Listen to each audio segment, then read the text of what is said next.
ನಮಸ್ಕಾರ. ನುಡಿ ಬೆಳಕು ಲಕುಮಿಸುತ ಸಾರವಾಡ ಹೊಸಪೇಟೆ ಅವರ ಪ್ರಕಟಿತ ಲೇಖನ ಅವಮಾನ ಮತ್ತು ಸೋಲಿನಲ್ಲೂ ಸಂತೋಷವನ್ನು ಕಾಣಬಹುದೇ? ಮನುಷ್ಯನ ಜೀವನದಲ್ಲಿ ಮಾನ, ಅವಮಾನ, ಗೌರವ, ಸಂತೋಷ, ಸಂಕಷ್ಟ, ಟೀಕೆ, ಟಿಪ್ಪಣಿ, ಹೊಗಳಿಕೆ, ತೆಗಳಿಕೆ, ಮತ್ಸರ, ಸಿಟ್ಟು, ಮೌನ ಎಲ್ಲವುಗಳು ಬಂದು ಹೋಗುತ್ತಲೇ ಇರುತ್ತವೆ. ಆಯಾ ಪ್ರಸಂಗದಲ್ಲಿ ನಮ್ಮ ಮನಸ್ಥಿತಿಗೆ ಅನುಸಾರವಾಗಿ ನಮ್ಮ ವರ್ತನೆಗಳು ಉದ್ಭವವಾಗುತ್ತವೆ. ಅದರ ಪರಿಣಾಮದಿಂದ ಸುಖ, ಸಂತೋಷ, ದುಃಖ, ದುಮ್ಮಾನಗಳು ಹೊರಹೊಮ್ಮುತ್ತವೆ.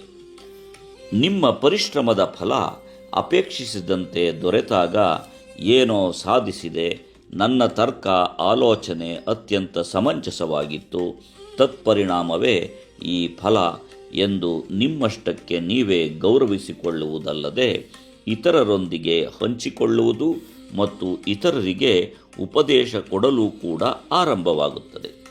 ಒಂದು ವೇಳೆ ಶತಪ್ರಯತ್ನ ಮಾಡಿದಾಗಲೂ ವ್ಯತಿರಿಕ್ತವಾದ ಫಲಿತಾಂಶ ಬಂದರೆ ಹತಾಶರಾಗುವುದು, ಆತ್ಮಸ್ಥೈರ್ಯವನ್ನು ಕಳೆದುಕೊಂಡು ಸದಾ ಚಿಂತಿತರಾಗಿ ಮನದಲ್ಲಿ ಕೊರಗುವುದು ಆರಂಭವಾಗುತ್ತದೆ.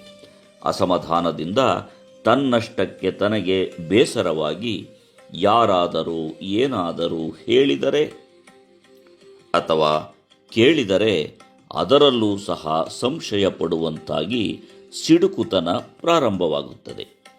ಒಂದೊಮ್ಮೆ ಹೀಗೆ ಕಲ್ಪಿಸೋಣ. ಒಂದು ಮನೆಯಲ್ಲೊಬ್ಬ ವಿದ್ಯಾವಂತ ಹಿರಿಯ ನಾಗರಿಕ ದಂಪತಿಗಳು ಇಬ್ಬರು ಗಂಡು ಮಕ್ಕಳನ್ನು ಕಷ್ಟಪಟ್ಟು ಓದಿಸಿ ಒಳ್ಳೆಯ ಸಂಸ್ಕಾರ ಕೊಟ್ಟು ಮದುವೆ ಕೂಡ ಮಾಡಿದ್ದಾರೆ. ಇಬ್ಬರು ಮಕ್ಕಳು ಅನುಕೂಲಕರ ಸುಖ ಜೀವನ ಸಾಗಿಸುತ್ತಿದ್ದಾರೆ. ಅವರದೊಂದು ಕೂಡು ಕುಟುಂಬ. ಆದರೂ ಕೂಡ ತಂದೆ, ತಾಯಿ, ಮಕ್ಕಳು ಮತ್ತು ಸೊಸೆಯಂದರ ಆಚಾರ, ವಿಚಾರ, ಸಂಸ್ಕಾರದಲ್ಲಿ ಸಾಕಷ್ಟು ಬದಲಾವಣೆಗಳು ಇವೆ. ಅದು ಪೀಳಿಗೆ ಅಂತರ ವ್ಯವಸ್ಥೆ ಅಂತಲೂ ಕರೆಯುತ್ತಾರೆ. ಇಂತಹ ಸಂದರ್ಭಗಳಲ್ಲಿ ಕೊಂಚ ಭಿನ್ನಾಭಿಪ್ರಾಯ, ಸಣ್ಣ ಪುಟ್ಟ ಇರುಸುಮುರುಸುಗಳು ಗೋಚರವಾಗಿ ಮನಸ್ತಾಪಗಳ ಛಾಯೆ ಮೂಡುವ ಸಾಧ್ಯತೆ ಇದ್ದೇ ಇರುತ್ತದೆ. ಹಾಗಾಗಿ ಪ್ರತಿಯೊಬ್ಬರೂ ಒಬ್ಬರನ್ನೊಬ್ಬರು ಅರಿತು ತೂಕ ಹಾಕಿಯೇ ಮಾತನಾಡುತ್ತಿರುತ್ತಾರೆ.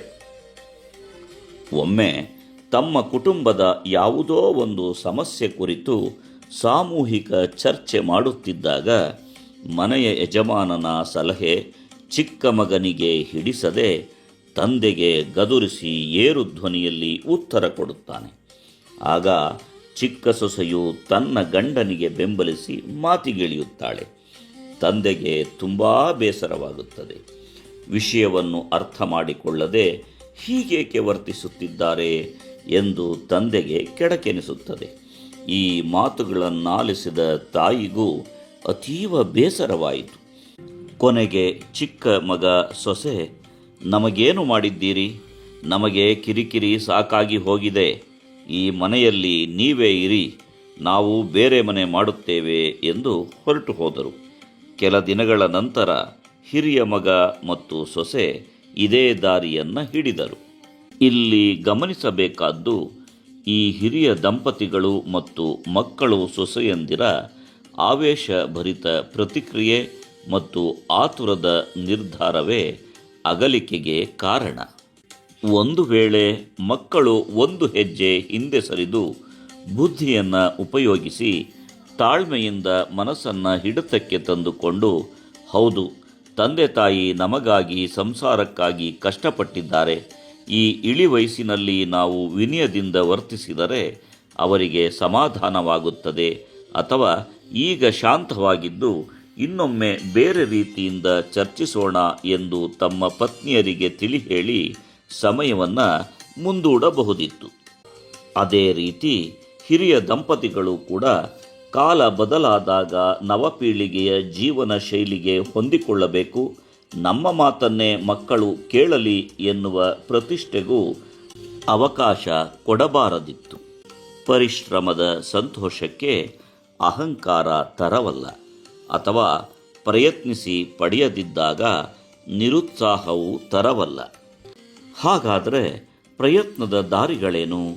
ಮೊದಲು ನಿಮ್ಮ ಪ್ರತಿಕ್ರಿಯೆ ನೀಡುವಾಗಲೇ ಎದುರಿರುವ ವ್ಯಕ್ತಿಯ ಮಾನಸಿಕ ಪರಿಸ್ಥಿತಿಯನ್ನು ಅರ್ಥೈಸಿಕೊಂಡು ಪ್ರತಿಕ್ರಿಯೆಯನ್ನು ನೀಡುವುದು, ವಾಸ್ತವ ಸ್ಥಿತಿಯನ್ನು ಒಪ್ಪಿಕೊಳ್ಳುವುದು. ಇವೆರಡನ್ನು ನಿಯಂತ್ರಿಸುವ ಸಾಧನಗಳೆಂದರೆ ಮನಸ್ಸು ಮತ್ತು ಬುದ್ಧಿ. ಇವೆರಡನ್ನು ನಿಯಂತ್ರಿಸಬೇಕಾದರೆ ಆಧ್ಯಾತ್ಮಿಕ ಮನೋಭಾವನೆಯನ್ನು ಹೊಂದಿ ಯೋಗ, ಪ್ರಾಣಾಯಾಮ, ಸತ್ಸಂಗ ಮತ್ತು ಶಾರೀರಿಕ ವ್ಯಾಯಾಮ ಇತ್ಯಾದಿಗಳಲ್ಲಿ ತೊಡಗಿಸಿಕೊಳ್ಳುವುದು. ಇದನ್ನೆಲ್ಲ ರೂಢಿಸಿಕೊಂಡರೆ ಆತ್ಮದ ಅರಿವಿನೊಡನೆ ಸಾಗುತ್ತೀರಿ. ಬುದ್ಧಿ ಚುರುಕಾಗುತ್ತದೆ. ಆಗ ನಿಮ್ಮ ಮನಸ್ಸು, ಬುದ್ಧಿ ಹತೋಟಿಯಲ್ಲಿರುತ್ತದೆ. ಕಾಮನೆಗಳು, ನಿರೀಕ್ಷೆಗಳು ಪೂರೈಸದಿದ್ದಾಗಲೂ, ಅವಮಾನ ಮತ್ತು ಸೋಲು ಸಂಕಷ್ಟಗಳು ಎದುರಾದರೂ ಹತಾಶರಾಗದೆ ಸಂತೋಷ ಭಾವನೆ ಮೂಡಿಸಿಕೊಳ್ಳಲು ಸಾಧ್ಯವಾಗುತ್ತದೆ. ನಮಸ್ಕಾರ. ಧನ್ಯವಾದಗಳು.